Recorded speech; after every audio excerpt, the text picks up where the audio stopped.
Dialogue 4, Smart Cities and Sister City Engagement. Smart City is not about flashy, snazzy-looking cities which look like something out of movies. It is about making our cities better. It is basically to leapfrog towards bringing our cities to a level where they deliver a quality of life that people are demanding, youth are expecting, which is everybody's right. And if that is achieved at any given place, it can well be termed as a smart city. An important framework for economic cooperation is through sister city or twining agreements between provinces, city administration of different countries. Indian cities have already signed around 50 sister city agreements with local administration of many of the developed countries.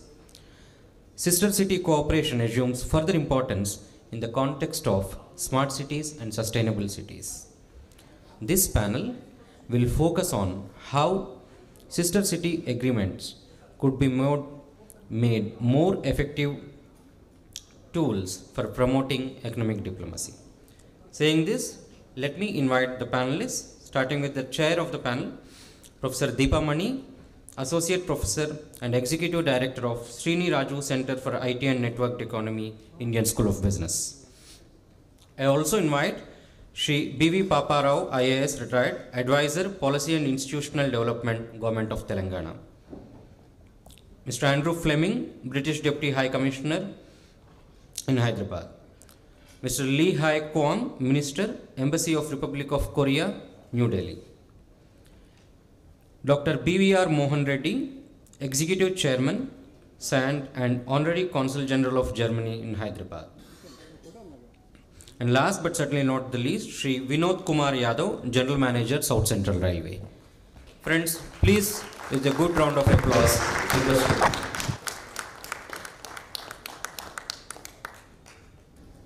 I think Mr. B.V. Papara will join in a minute. So meanwhile, can I request Professor Deepa Mani to just introduce and kickstart the session. Thank you so much. Thank you. Good afternoon and warm welcome to every one of you. And I appreciate you taking the time to be here on this hot sunny afternoon in May. And a very warm welcome to our panelists as well. Welcome to ISB. And we're looking forward to a rich discussion on this topic, which is about how, the topic of smart cities has garnered a lot of attention, of course, in the last couple of years. And the idea, behind this panel was to discover one mechanism behind the creation of these cities. How do we make cities, urban agglomerations more habitable, more livable, more productive? And the assumption in at least today's panel is that we benefit from extending that process of creating livable, productive cities, making that process inclusive to include alliances with other cities and other locations and other geographies in other parts of the world. The concept of sister cities was born out of, I think, post-World War II development aid programs, and it was initiated by President Eisenhower. And the idea was to create these alliances between different cities in the world that would promote linkages to foster not just economic activity, but also cultural activity and other forms of rich linkages. And I thought we could explore a couple of things. Our time's limited, and there's only so much that we can get into in an hour. But I thought at least if we can try and understand what are some of the use cases of these kinds of sister city engagements. What are some examples of successful sister city engagements? I must confess that when I read about this, I didn't see too many. So I'd like to explore what makes them successful, what's the kind of impact that we can create through these alliances, and what are the limitations, or what are some of the challenges that cities face when they engage in these kinds of alliances. So Andrew, perhaps we can kickstart with you. We'll have to kickstart with you. So maybe if you can,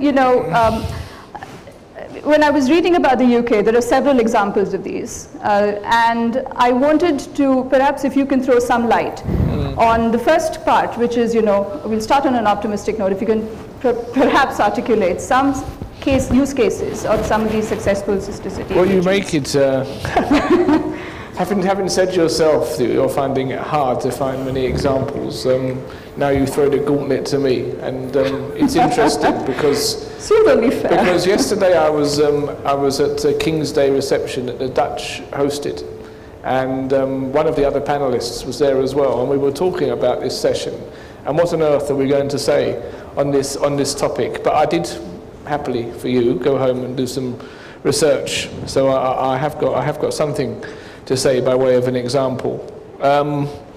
You spoke a bit about the background to the whole concept of sister cities, and I think after the post World War II and the UN empowerment stuff, what then came next was more a thing of basing tie-ups around friendships and relationships. That was the next stage.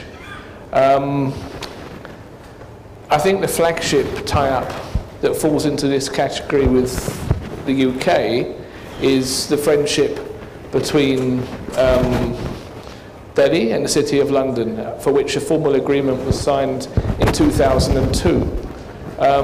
This is actually termed as a friendship agreement, and it recognised the huge vitality, the huge commitment and entrepreneurial spirit that the Indian community had brought to London in the areas of economy, culture, technology, academia, and many more as well. And I've not even mentioned cricket or food. I have to say that many of my compatriots attribute this agreement to playing a key role in the development of London as a world city.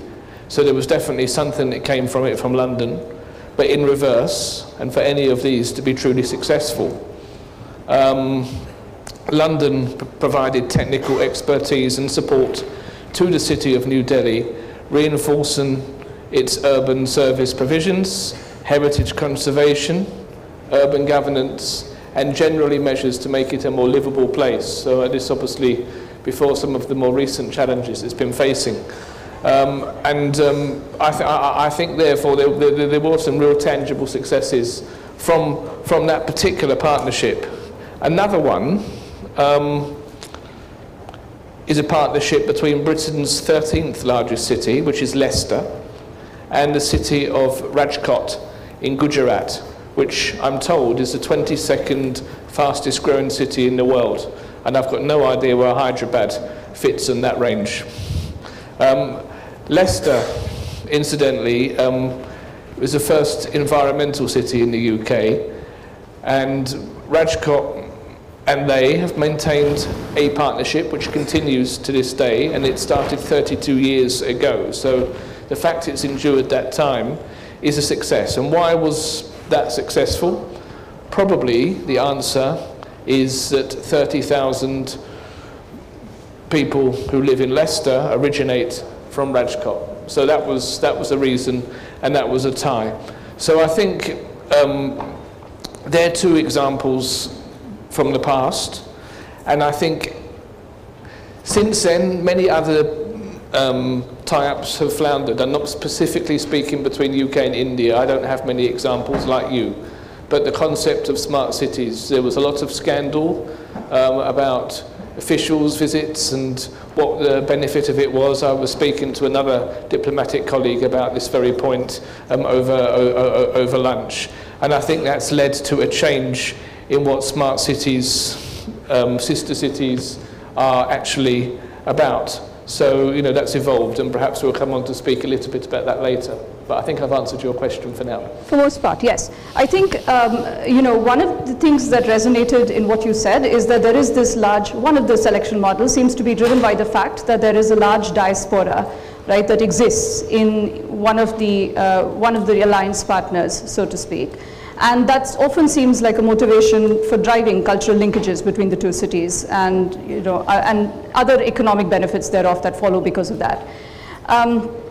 and this perhaps is a question for Mr. Rao more than, Mr. Reddy at this point, which also then leads me to explore, for instance, you have Kunming and Zurich, a city in China with a city in Europe, which is often hailed as, an exemplar sister city alliance, urban planning, urban design, many benefits. Now, Kunming also signed up an alliance with Calcutta. And, a lot of the things that you mentioned, Andrew, were not there in that selection model. The diaspora was missing. There were several other, there was no cultural linkages that existed. But yet, Calcutta went on to sign the sister city engagement with Kunming.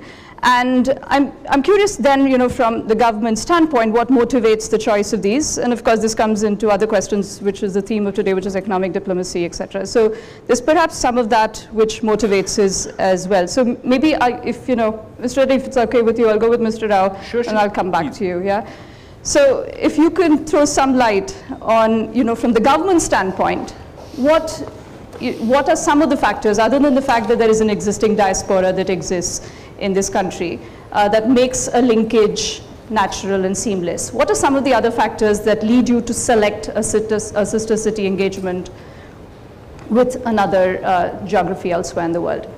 So we are going in a different model. You said the agenda, we answer.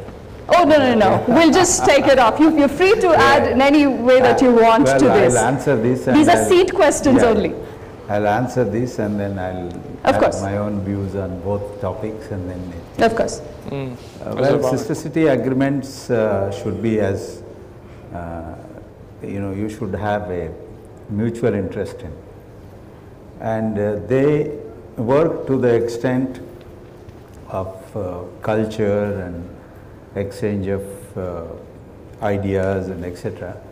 But in the context of economic cooperation, I do not think sister city agreements will work. For one reason is that Vishnu should listen to carefully, that MEA should change, is that in India, city administration is very poor.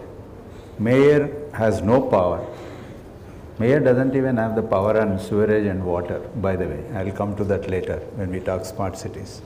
So let alone the economic development.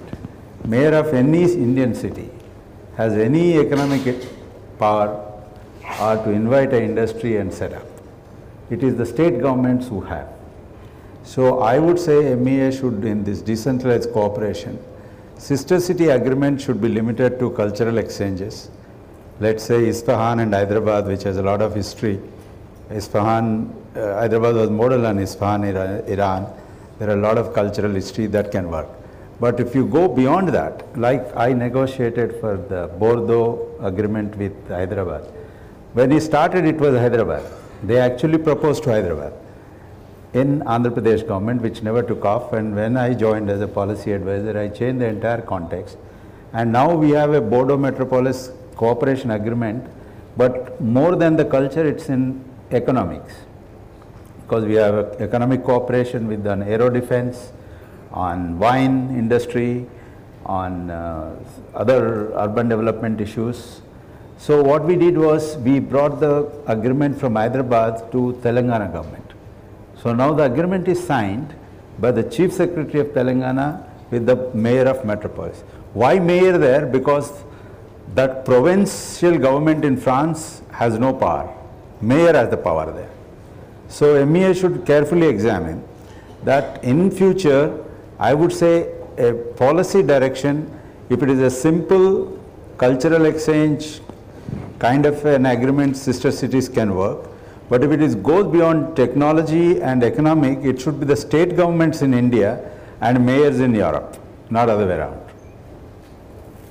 Thank you. So that's also actually a perfect segue, Mr. Reddy, to getting you into this, because we talked about this in the morning as well, right? Where we said, for instance, what should be the form of this? Mr. Raju just articulated that these should be cultural exchanges. Then they have spillovers, and they can be, the genesis is largely cultural exchanges, right, as you articulated, and then they spill over to other economic areas. Good. Thank you, Deepa. I'll continue where Mr. Papara left.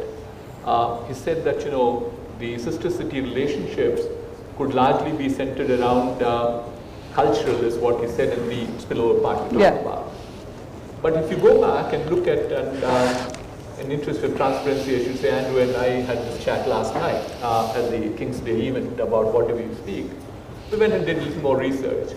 But invariably, Papa Raghav, you'll find the 50 agreements that I've seen, at least 10 to 15 of them I scanned this morning, all of them talk about technology, they talk about education, they talk about economic cooperation and so on and so forth. That's what they've done. So it's an outstanding suggestion from your side to say these have to be separated out. Having said that, these are just, there's a cultural part of it which probably could happen. I wouldn't get into the detail of who should be signing it. He's much more authorized. He has a lot more knowledge than I do in terms of sharing that with you.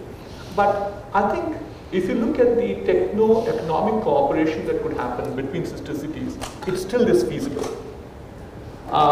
It so happens by a strange coincidence that I happen to be a party to one of the sister city relationships the city of Hyderabad has.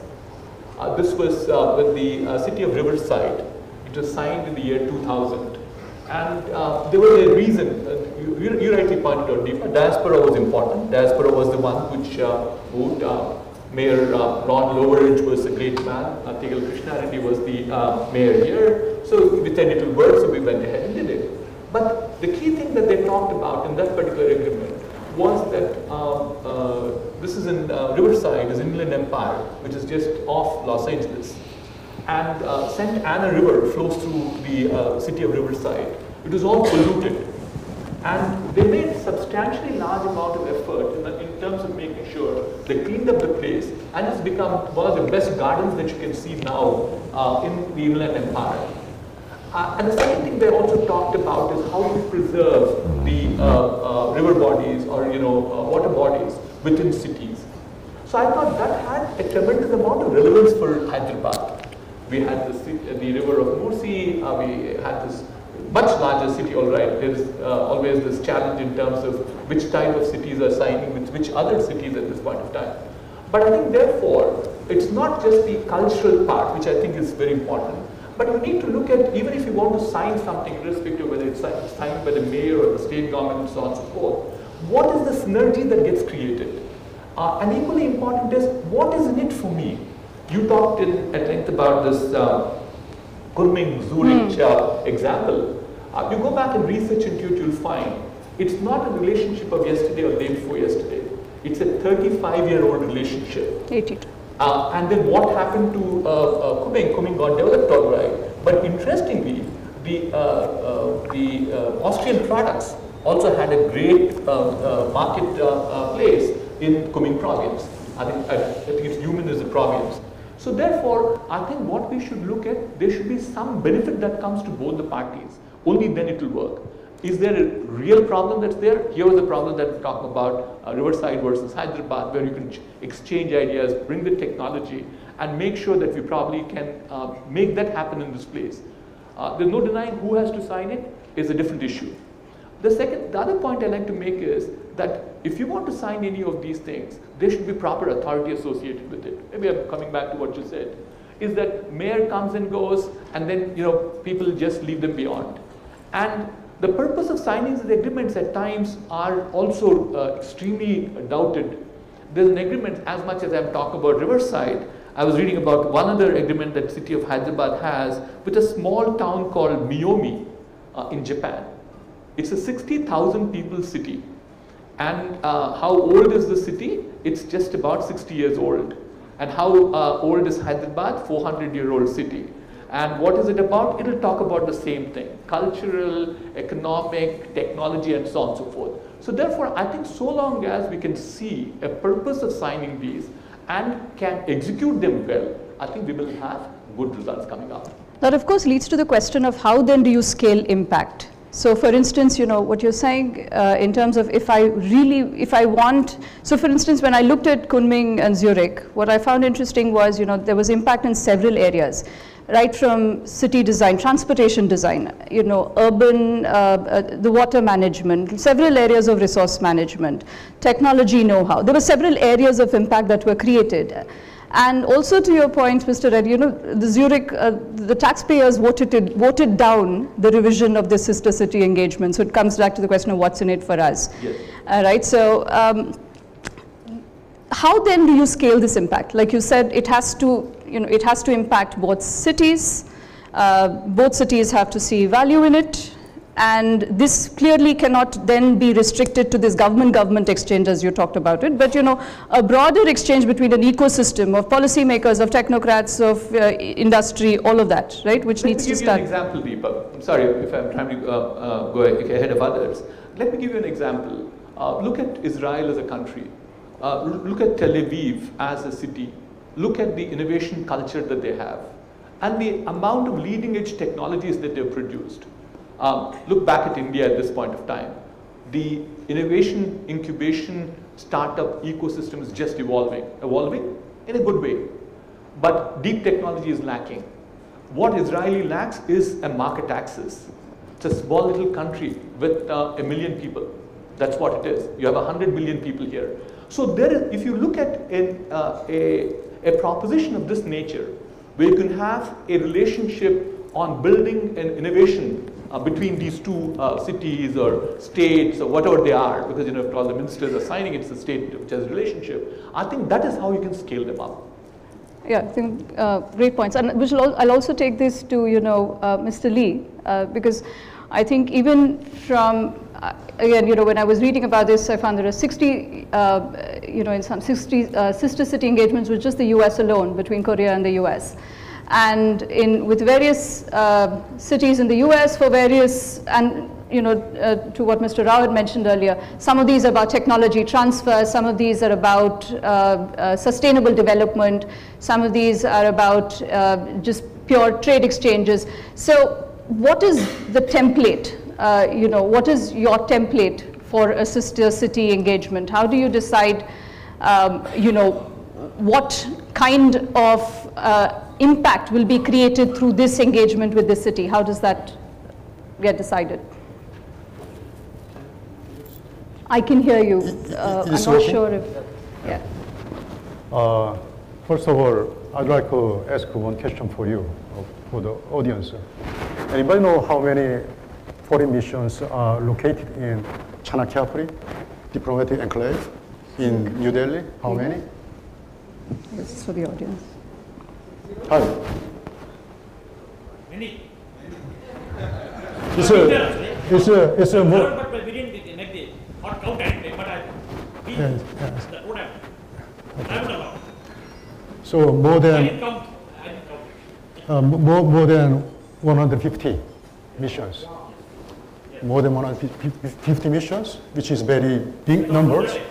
I thought it was right anyway. Thank you. So, but what I would like to emphasize is that I am the only one diplomat who came to here to participate in this Deccan dialogue. I'm not mentioned about just by myself, I mentioned of my country. My country decided to send me to here, which is testifying the intensity of the Korean government to participate, join in developing the Hyderabad and around this area, including let alone the India as a whole. Apart from when you ask to me, generally speaking, I start from my generalization of this topic. The sister city, the concept of sister city, and then concept of smart city, there's some distance. It's not well harmonizing concept in developing a certain area, certain country. It's totally, it's not overestimating. There is totally different concept.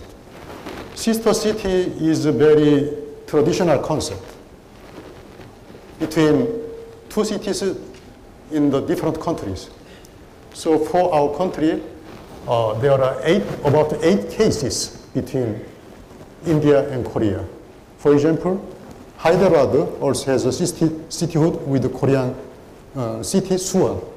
Like this way, there are 7 more cities. On the other hand, a smart city, which is very confusing concept. When there was a Korean visitors from my country, and then when I met him at the airport, he just asked me, what is a sister city which is pursued by the Indian government? He knows well about the sister city. So I was alarmed also that know that Indian government has an ambitious plan to establish 100 smart city. But the concept is not so clear for me. Generally speaking, smart city including such kind of advanced situation where there is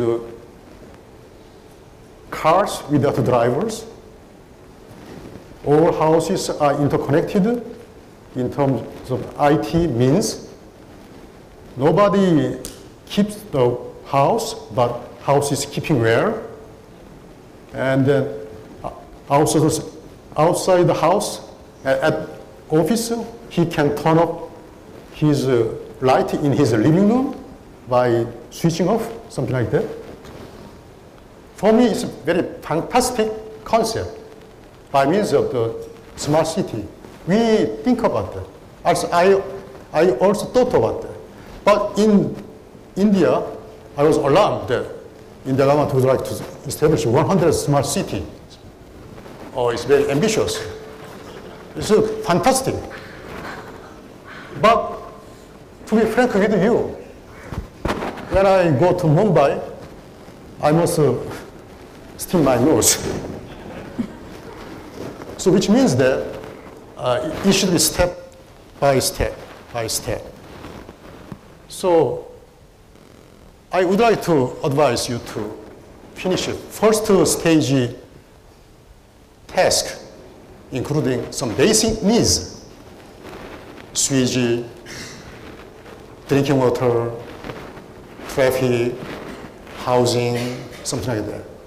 But this is a smart city. Okay, it can be smart city if you alter some concept of smart city. It's very good.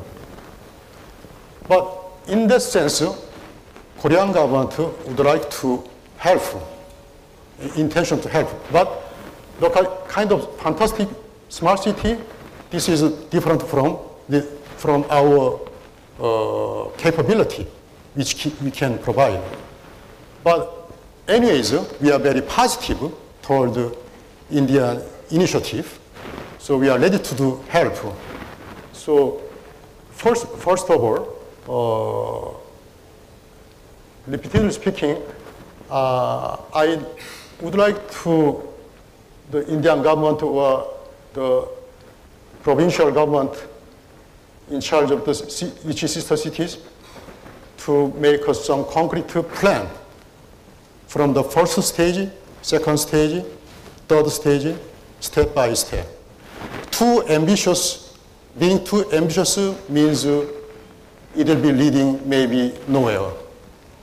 Or it will be leading to maybe not so big achievements.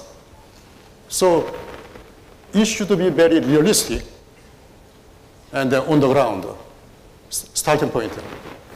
And then, so the concept should be reorganized so that the third people who first met with this kind of concept by Indian government could have some clear notice about Indian government's or provincial government's ambition.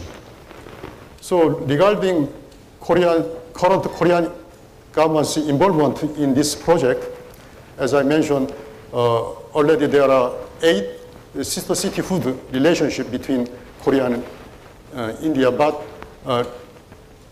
in relation with the smart city, to be frank with you, for Korean side, it's very early stage for us to join this kind of project. But it's too early to tell Then now, so it is going on the ground, on the water, but our company, some company, actively consulting about several smart city establishment of the smart city in India.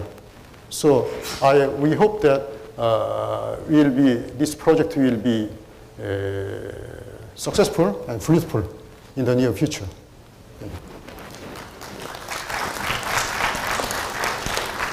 You want to add to what he's... We just have one more participant who needs to speak, Mr. No, but I'll continue on this and then I'll give it to floor to him. Sure. Let's not think as a Korean guest has said, but he spoke the truth. I would have spoken before if she has been. First of all, in fact, I would have started with this. The points are here. Hyderabad, old city, is the only part which has 90% drainage. Where we are sitting, which is built 10 years ago, doesn't have a sewerage and drainage. We don't have water systems. We don't have transport systems. Where a pedestrian cannot walk on the road. Our highways, our city roads are highways. An old man is scared to come out of his flat. Take Manhattan. You can come out, any 90-year-old can walk in the platform, go back to his flat. Take London, take Tokyo. America, Europe and Asia, I am giving example. Basic thing like a pedestrian we don't have. As a policy advisor to the government, I have been advising this government for 4 years. What I am trying to say is that, as my Korean friend has said, please let's not take it as a foreigner came, it is truth. Certain basic things have not come, and our smart city policy stands on completely on one leg, not 4 legs or 3 legs. And I do not know how many of students here, I'll just clarify what is smart city is. 100 cities Modi government has asked to bid, out of which each city has to bid only 50 acres, 50 hectares of redevelopment. That means all houses are demolished and redeveloped with a broader road.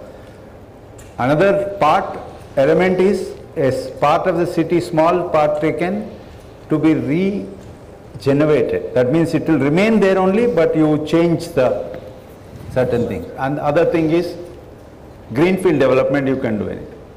This is the smart city 3 components. There will be a corporation which will government of India give seed money, and we all will have to raise money.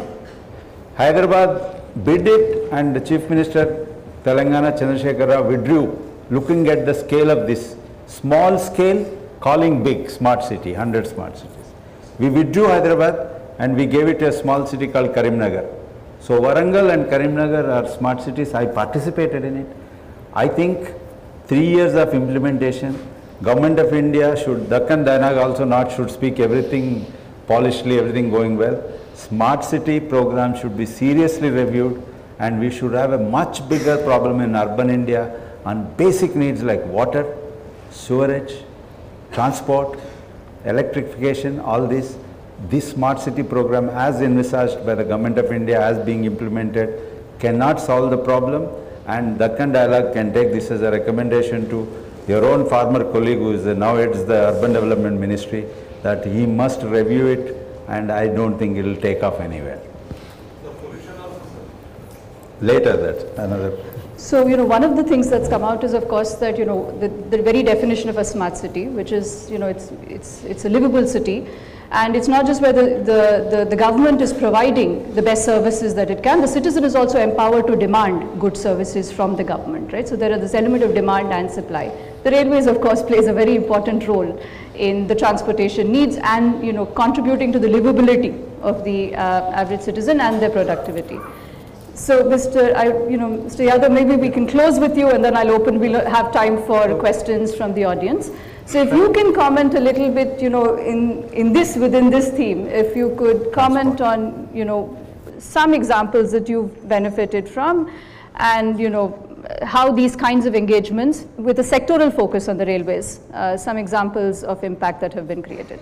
Thank you, Professor. First of all, congratulations to ISB and Ministry of External Affairs for organizing this dialogue. I will take forward what Mr. Rao said and Mr. Lee said, that a smart city means we need to develop infrastructure so that the citizen of that city can live comfortably. Sorry. And one of the core issues is smart mobility. Unless we are able to move around in the city, the life of the citizen cannot be comfortable. I'll just give you an example. I am also from Delhi. Basically, I have been in Delhi for last 30 years.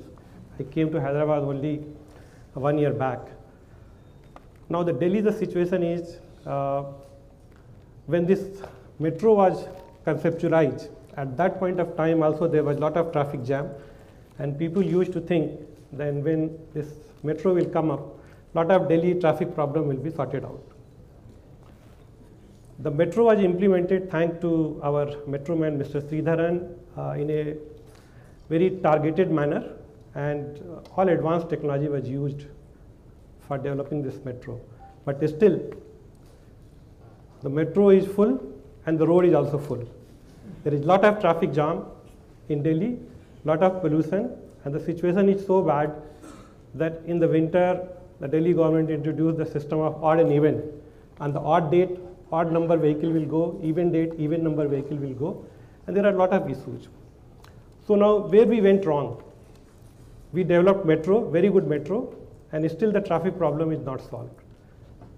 Problem is that we did not integrate the multimodal system.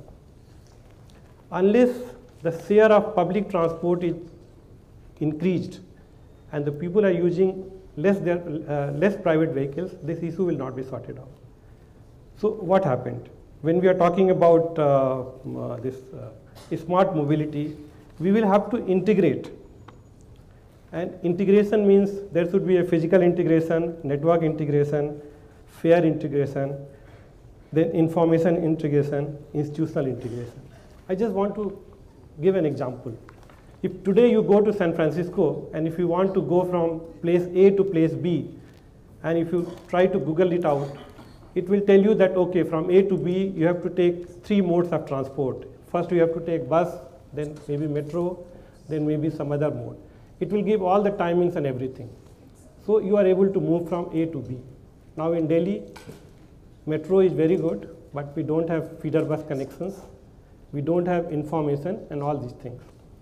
So if we need to sort it out this problem, I think wherever metro is coming in the new cities, we will have to really see that smart solution is provided, and all these multimodal system, we need to integrate it.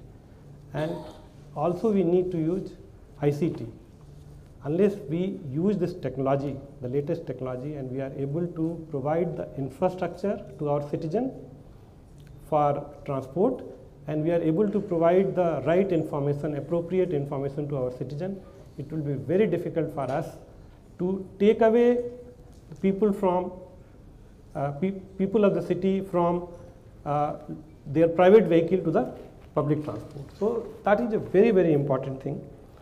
We will have to really think about it. If we are talking about a smart city, so whatever new cities are coming up, we are developing infrastructure, we will really have to look into it. Now, the second point for this discussion today is sister city engagement. Way back in year 2000, I was head of a UNIDO Technology Center, and there we were trying to do the technology transfer for small and medium enterprises. And we were trying to, work out some sort of agreement, city agreement and things like that.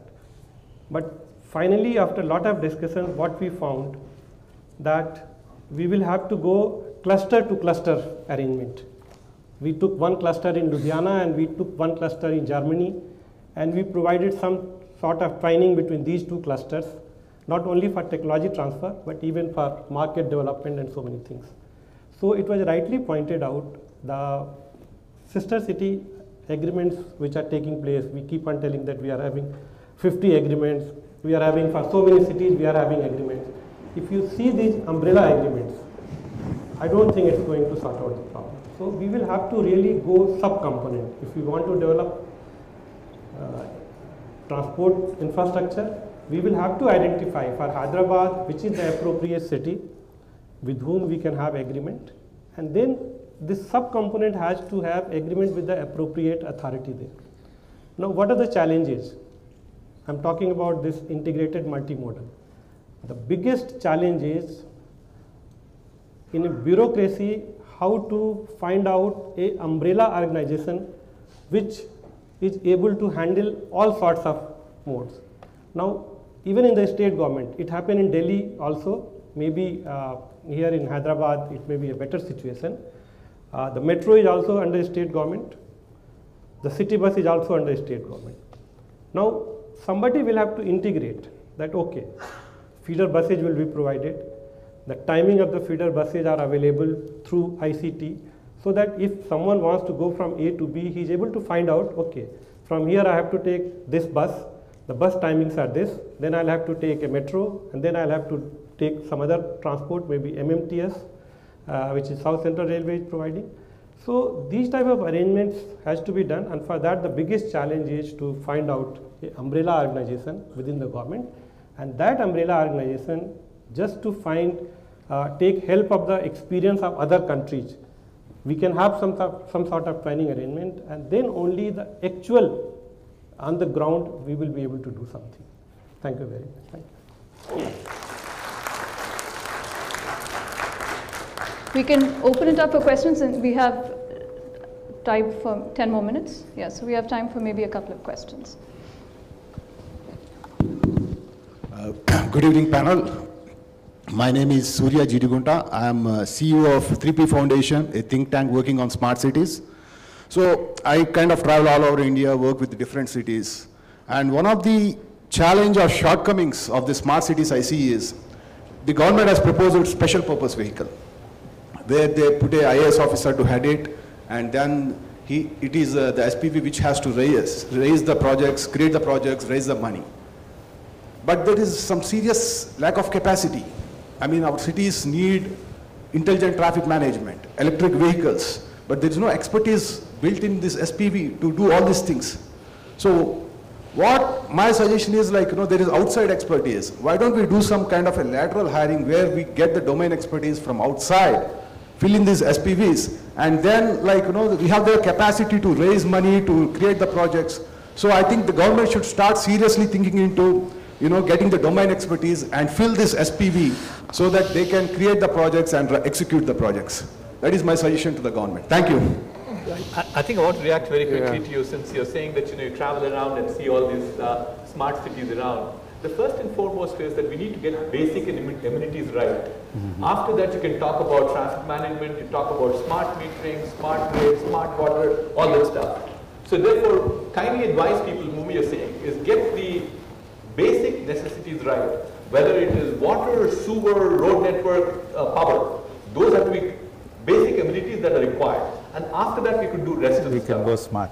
We can go smart. These are low-hanging fruits, because other things are like cost a lot of money, whereas the basic necessities don't cost. You see, your question about lateral thinking.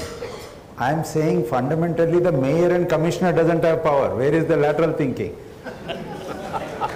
My question is that municipality does not have the power on transport. Municipality can't fix electricity of its own, it's all with the state government. I am saying that the power of the municipality itself is not there. Where is the question of SPV? And in the SPV you are talking of lateral. Are mayor ke paas power nahi hai bol raha hu main. If we have to make our city strong like Europe, we must decentralize the urban local bodies power. There's a bigger dialogue.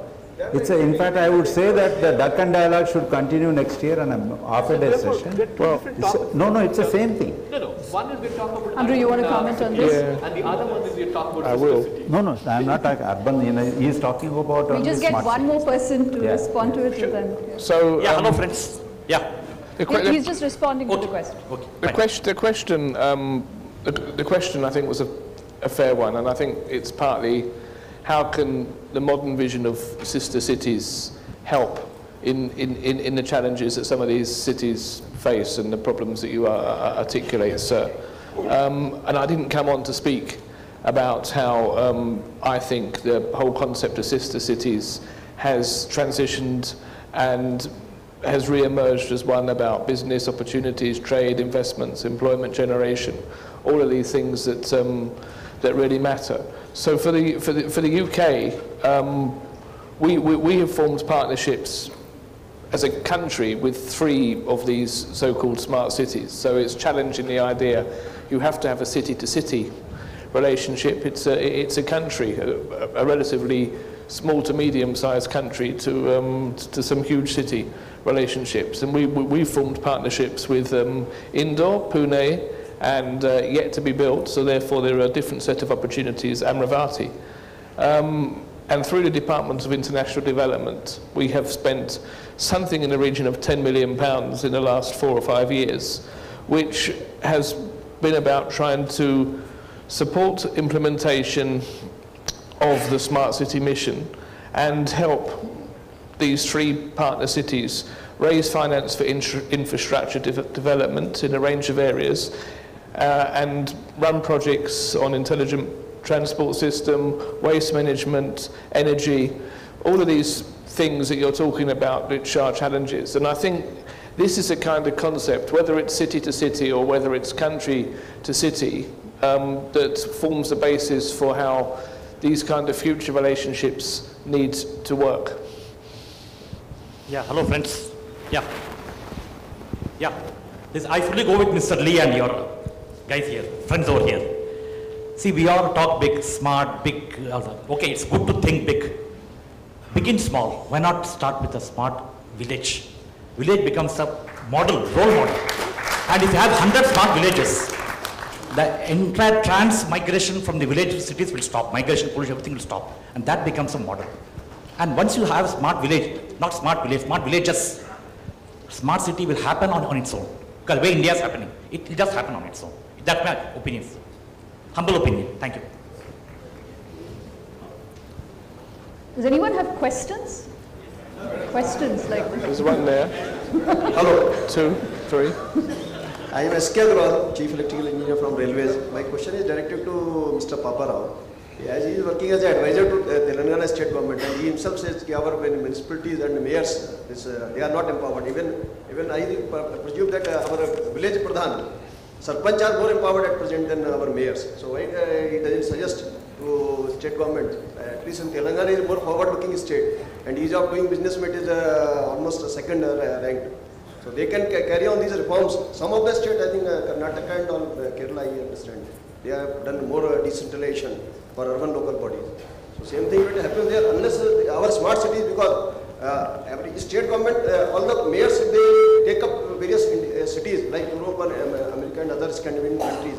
They will be propagating these changes much faster, and they will have much better stake in promoting economic development in their respective jurisdictions. There are I am not saying about only Hyderabad mayor.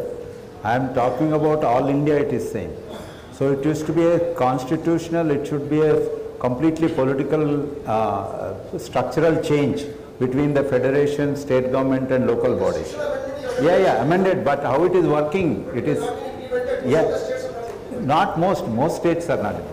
So when you have that situation, my point here is when you have that kind of a situation, you cannot attend to sister city agreements with economic development, where mayor has no power. So that's the reason I said where the power is, you go. That's how I crafted the Bodo agreement.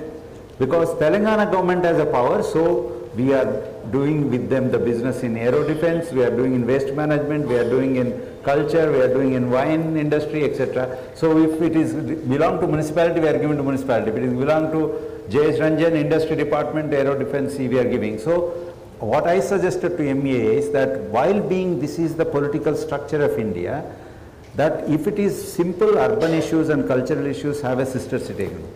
Economic, beyond urban and cultural issues, if you want to go to the economic development, you sign with the mayor of Paris or somebody, but sign with the state government. Then it works. That's a structural change. It's a Deccan dialogue, so I'm giving, because they are the ones who are finally clearing the sister agreements. Okay, so in the interest of time, I think we've run out of time, anyway 10 minutes over time. So thank you very much. I think, the whole theme being that, I think several of you said the genesis is cultural linkages, but it can spill over to economic activity. If you just give me 1 second to complete, Mr. Rao.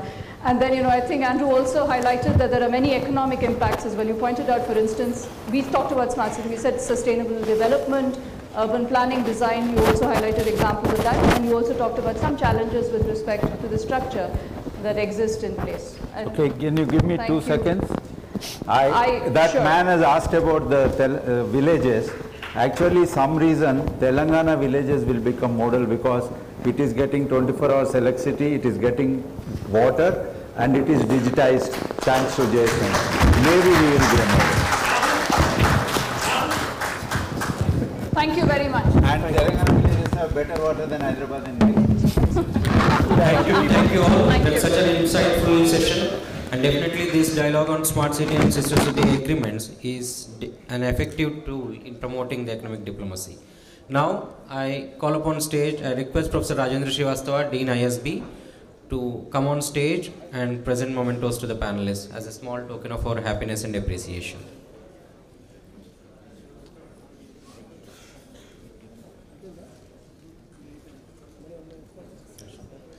Professor Deepa Mani.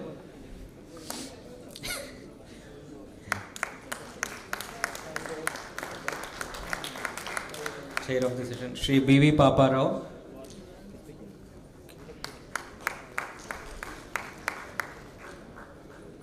Mr. Andrew Fleming. Shri B.V.R. Mohan Reddy Garu.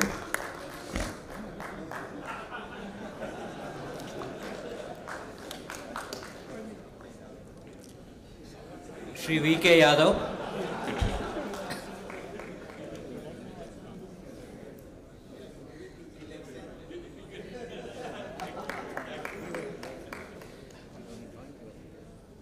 And Mr. Lee Hai Kwang.